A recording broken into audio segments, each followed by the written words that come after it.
Hey warrior, you ever notice something kind of ironic? We spend our whole existence trying to dodge pain. Yet the very moments that shatter us often sculpt us into who we're truly destined to become. Right now, in this very moment you're watching this, maybe you're enduring something that feels unbearable.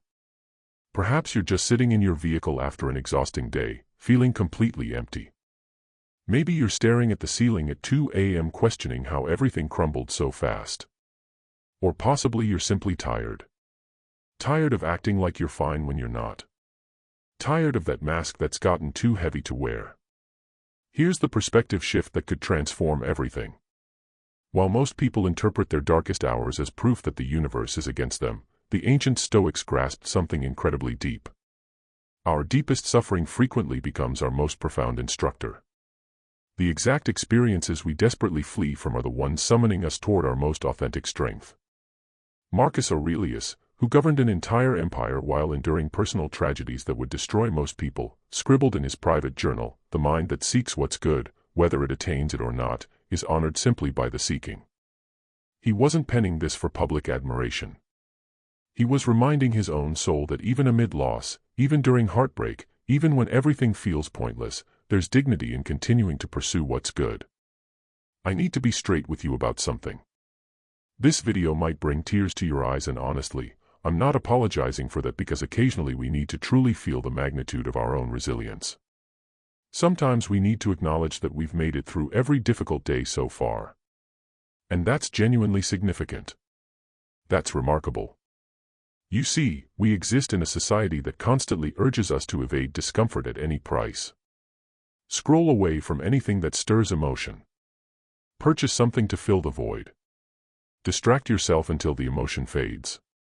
But what if I proposed that the very thing you're fleeing from is actually the gateway to evolving into who you're genuinely meant to become? The Stoics didn't have smartphones to disappear into. They didn't have endless distractions to numb their suffering.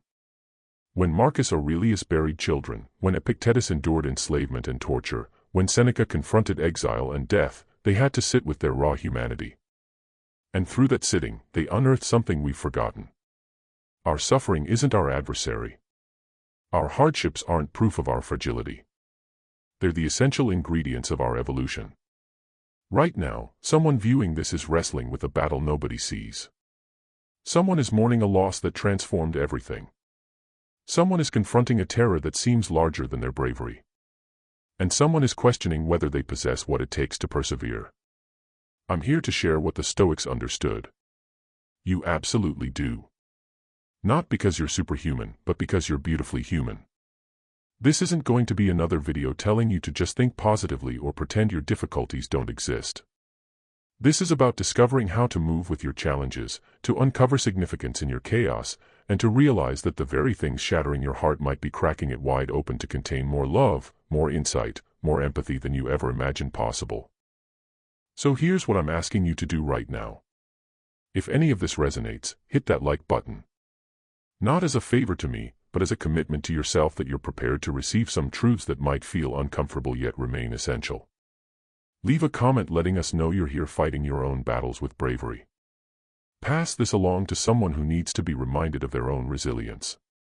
Subscribe to this channel because we're creating a community of individuals who pick growth over ease. And please don't skip ahead in any part of this video. Each word is deliberately placed for someone who specifically needs to hear it, and that someone could very well be you. The upcoming points aren't merely concepts. They're invitations. Invitations to perceive your existence differently. To discover power you never realized you possessed, and to comprehend that your emotional depth, your challenges, your deeply human heart, these aren't flaws to overcome. They're superpowers waiting to be embraced. Let us know you're present by typing this affirmation in the comments and standing firm: my pain is transforming into my power. Number 1, the treasure concealed within your toughest day.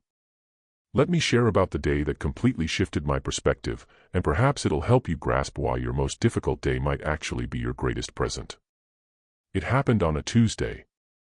Isn't it always a Tuesday when existence chooses to instruct us in lessons we weren't prepared to learn? I awoke believing it would be just another ordinary day. By nighttime, everything I assumed about myself, my connections, and my tomorrow had disintegrated. You recognize that sensation when the ground beneath you simply vanishes. When the narrative you've been constructing about your existence suddenly stops making sense. That's exactly where I found myself. And perhaps that's exactly where you're standing too.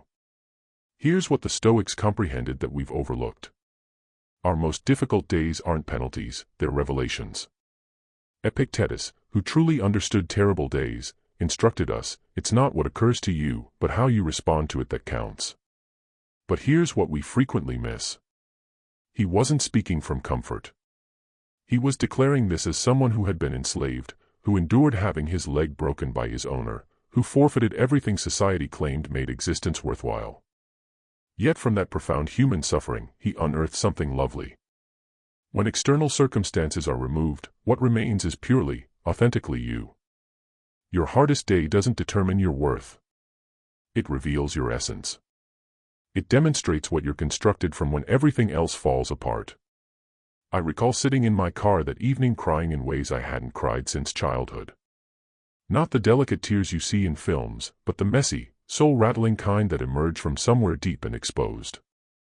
And in that moment of complete collapse, something transformed. I stopped asking, why is this happening to me, and started asking, what is this here to teach me? That question revolutionized everything because suddenly instead of being a casualty of my circumstances, I became a learner in my own existence. The suffering didn't disappear. It converted into something valuable. The fear didn't vanish. It became energy for courage I never knew I possessed. Your hardest day is attempting to reveal something about your endurance that comfort could never instruct. It's exposing depths of strength within you that ease could never uncover. It's teaching you that you're not as breakable as you imagined, not as helpless as you feared, and certainly not as isolated as you occasionally feel. Consider this. Every person you admire, every story that touches you, every example of human excellence you've ever encountered, they all share one thing. They all experienced a day, or many days, when everything collapsed.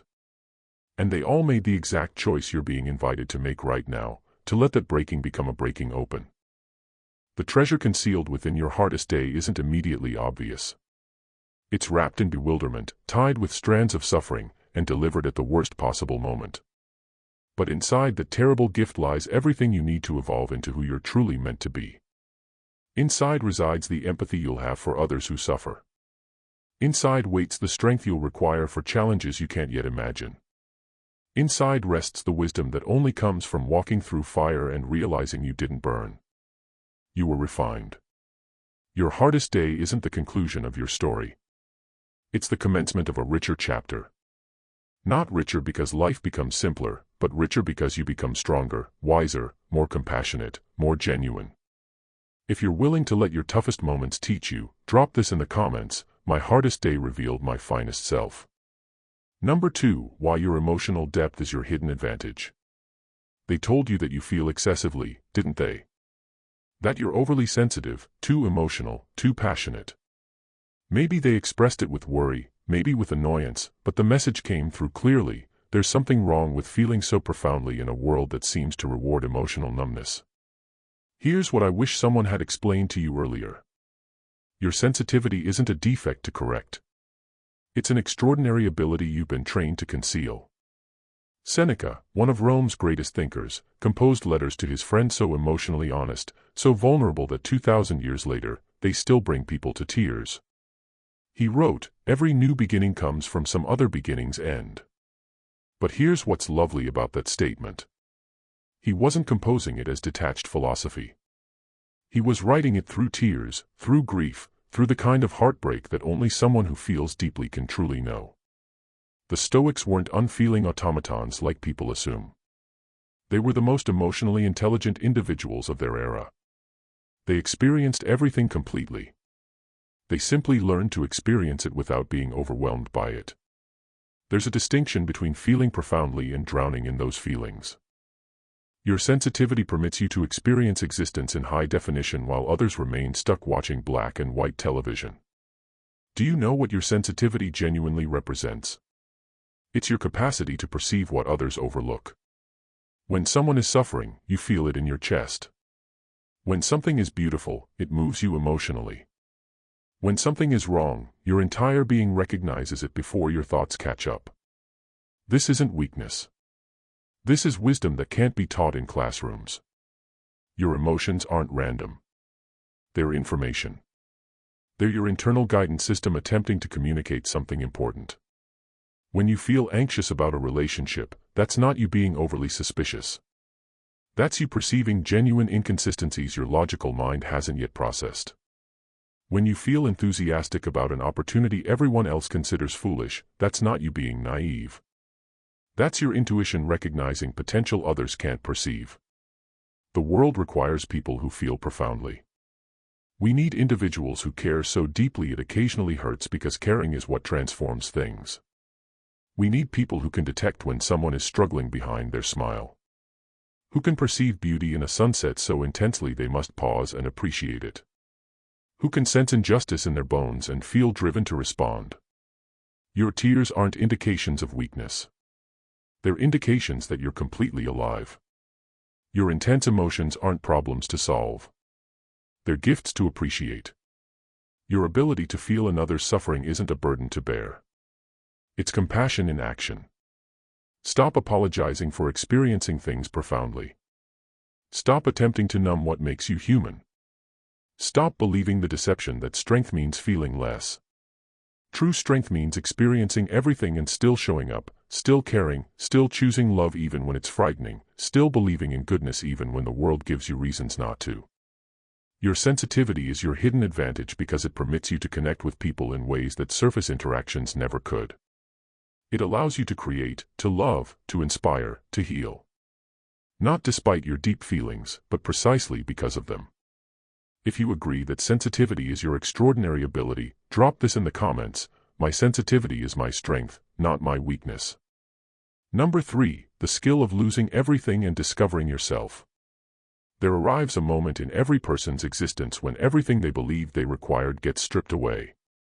Maybe it happens all at once: a job, a relationship, a dream, a person you cherished, gone. Or maybe it occurs gradually, like watching your former existence dissolve piece by piece until you awaken one day and barely recognize yourself or your situation. I want to discuss that moment with you because if you haven't encountered it yet, you will.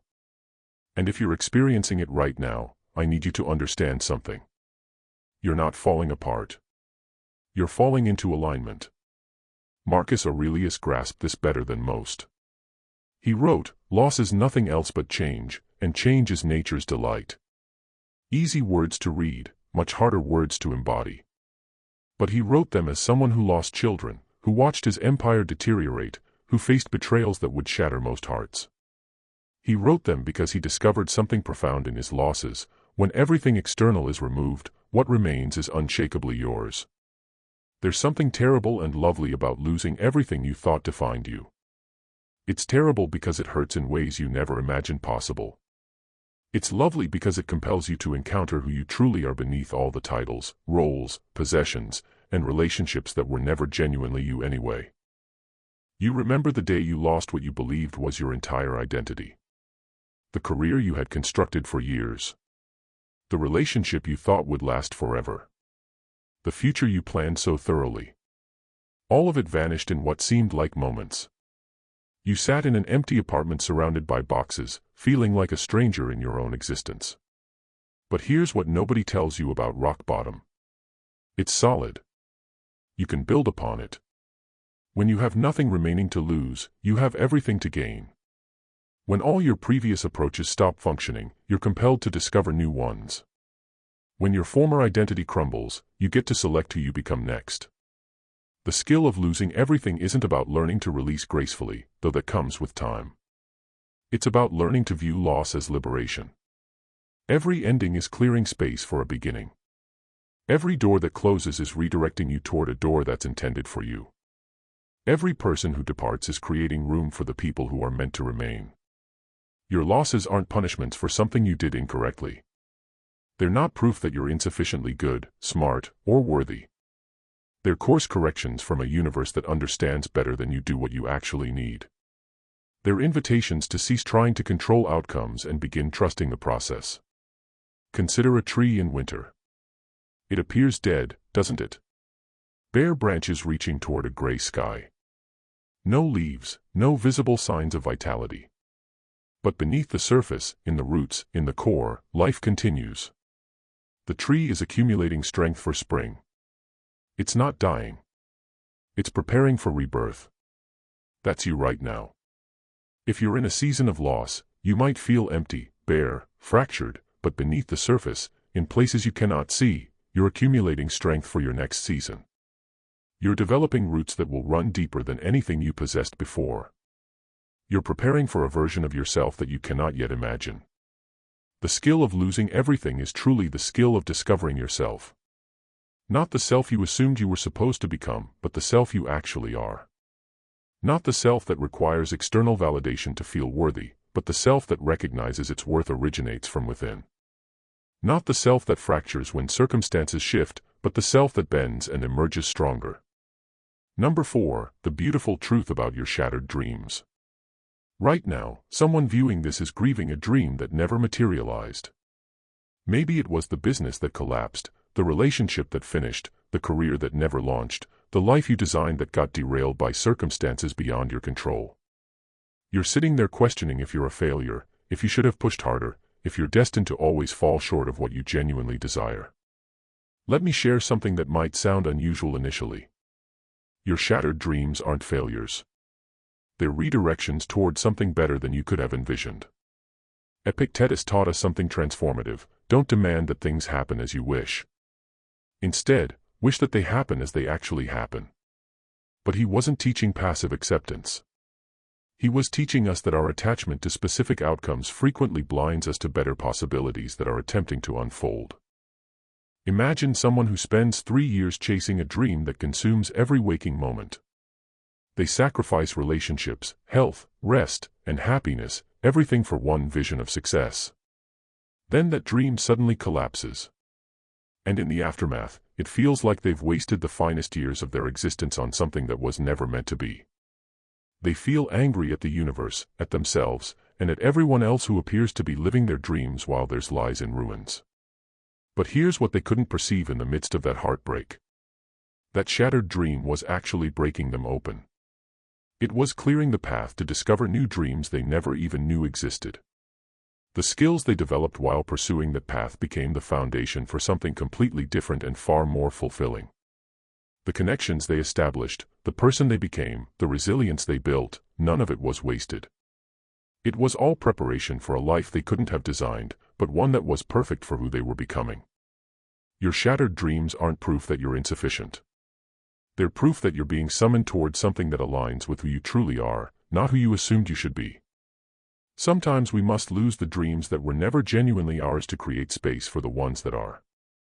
Consider it this way: when a river encounters a boulder, it doesn't interpret it as failure.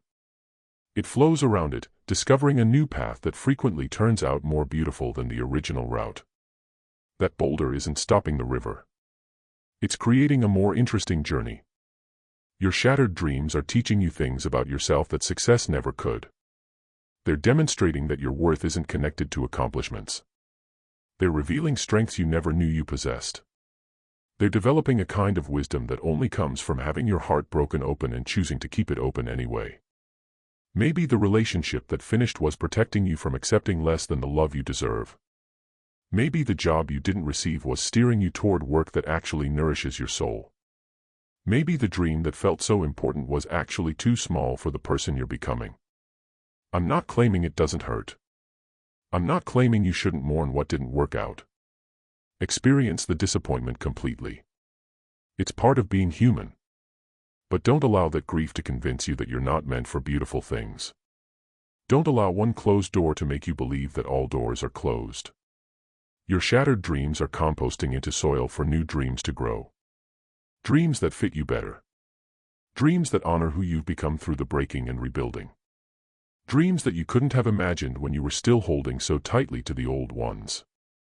Trust the process even when you cannot see where it's leading. Trust that your existence possesses an intelligence working for you, not against you. Trust that what feels like an ending might actually be the most significant beginning you'll ever encounter. If you're ready to trust that shattered dreams lead to better ones, drop this in the comments: my shattered dreams are becoming better dreams. Number 5. Why your struggle is sacred. I need to tell you something that might transform how you view every difficult moment in your existence. Your struggle isn't a glitch in the system, it's a feature. It's not something going wrong, it's something going right, simply in a way you weren't anticipating. We inhabit a culture that treats struggle like a disease to be cured as rapidly as possible. Take a pill, purchase a solution, think positive thoughts, manifest your way out. But what if the very thing we're attempting to escape is actually the most sacred aspect of our human experience? The Stoics possessed a beautiful concept they called amor fati, love your fate. Not merely accept it, not merely tolerate it, love it. Marcus Aurelius wrote, accept the things to which fate binds you and love the people with whom fate associates you. He was expressing that our struggles aren't random punishments. They're precisely positioned teachers. I recall sitting with a friend experiencing divorce after 20 years of marriage. She kept apologizing for crying, kept saying she should be stronger, kept criticizing herself for not being able to move past it faster. And I recognized something heartbreaking. We've been taught to feel ashamed of our struggles instead of honoring them. Your struggle is sacred because it's transforming you into someone you couldn't become any other way. That anxiety you carry, it's teaching you empathy for others who fight invisible battles. That depression that feels like weight on your chest, it's deepening your capacity for joy in ways that easy happiness never could. That loss that fractured your heart, it's breaking it open to contain more love than you thought possible. Every person who has ever made a genuine difference in this world. Every teacher, healer, artist, leader, innovator, they all share one thing. They all struggled. They all encountered moments when they wanted to quit. They all questioned if they were strong enough, smart enough, worthy enough. And they all discovered that their struggle wasn't their weakness, it was their qualification. You cannot comfort someone through their darkest night if you've never experienced your own. You cannot guide someone through grief if you've never lost something precious. You cannot inspire someone to persevere if you've never wanted to surrender yourself. Your struggle is granting you credentials that no university could supply and wisdom that no book could teach. But here's the part that renders it sacred: you get to choose what your struggle means. You can allow it to make you bitter or allow it to make you wise. You can allow it to close your heart or allow it to break it open to contain more compassion. You can allow it to convince you that life is unfair or allow it to teach you that life is difficult for everyone. And that's what makes human connection so beautiful. Your struggle is also sacred because it's temporary. Not in the sense that it will vanish completely, but in the sense that it's always changing, always moving, always transforming you into someone new. The you who entered this struggle is not the same you who will emerge from it. And that transformation, that's the sacred part. Right now in this moment, you are in the middle of becoming someone incredible. Someone who has walked through fire and chosen to view it as purification rather than destruction. Someone who has confronted their worst fears and discovered they were stronger than they knew. Someone who has been broken and chosen to let the cracks become where the light enters. Your struggle is sacred because it's yours. It was designed specifically for you by a universe that believes you can handle it. Not easily, not without scars, not without tears, but ultimately triumphantly. Number 6, the courage to begin again. There's a moment that arrives for all of us, perhaps more than once, when we recognize we must begin again. Not because we failed, not because we surrendered, but because we've outgrown who we used to be, and the existence we constructed for that person no longer fits. Beginning again at 25 feels like an adventure. Beginning again at 35 feels terrifying. Beginning again at 45 feels impossible. Beginning again at any age when you believed you had everything determined, that demands a kind of bravery that not everyone comprehends. Seneca, who lost his wealth, his position, and eventually his life, understood this bravery intimately. He wrote, "Life is long if you know how to use it." What he intended wasn't that we should exist longer. He intended we should exist more fully, even if that means beginning again when remaining comfortable would be simpler. Envision a woman in her early 50s who decides to abandon a successful. If you've progressed this far, something within you recognizes that this message was intended for you. Not because your existence is more difficult than anyone else's, but because you're prepared to view your struggles differently. You're prepared to cease fleeing from your pain and start learning from it. You're prepared to cease apologizing for feeling deeply and start employing that sensitivity as an extraordinary ability. Here's what the Stoics understood that we overlook. We are not victims of our circumstances. We are students of our own existence. Every difficulty is a curriculum designed specifically for us. Every loss is creating space for something better. Every ending is truly a beginning in disguise. The tears you've shed while viewing this video aren't indications of weakness. They're indications of recognition. Your soul recognizing its own strength.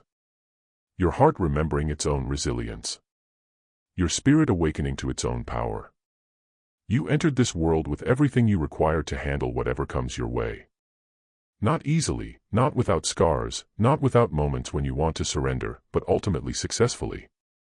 Your struggles are not proof that something is wrong with you. They're proof that you're alive, that you care, that you're evolving into someone extraordinary. As Epictetus expressed, you are an actor in a play which is as the author desires it to be. Your role might involve struggle, heartbreak, beginning again, feeling too deeply, losing things you cherish, but it's your role, and you're the only one who can perform it. The world requires what you possess. It requires your sensitivity, your struggles, your story of falling apart and reassembling yourself. It requires proof that people can survive their worst days and still select to love, to hope, to believe in beauty. So here's what I want you to do right now. If this video stirred something within you, hit that like button as a promise to yourself that you're going to cease viewing your struggles as problems and start viewing them as preparation. Leave a comment and tell someone else who needs to hear this that they're not alone. Share this with someone whose heart requires these words and subscribe to this channel because we're building a community of people who select to view their difficulties as doorways to becoming who they're meant to be. Remember, you're not broken. You're breaking open. And that makes all the difference. If you feel this truth deeply in your heart, write this in the comments as a promise to yourself: I am not broken. I am breaking open.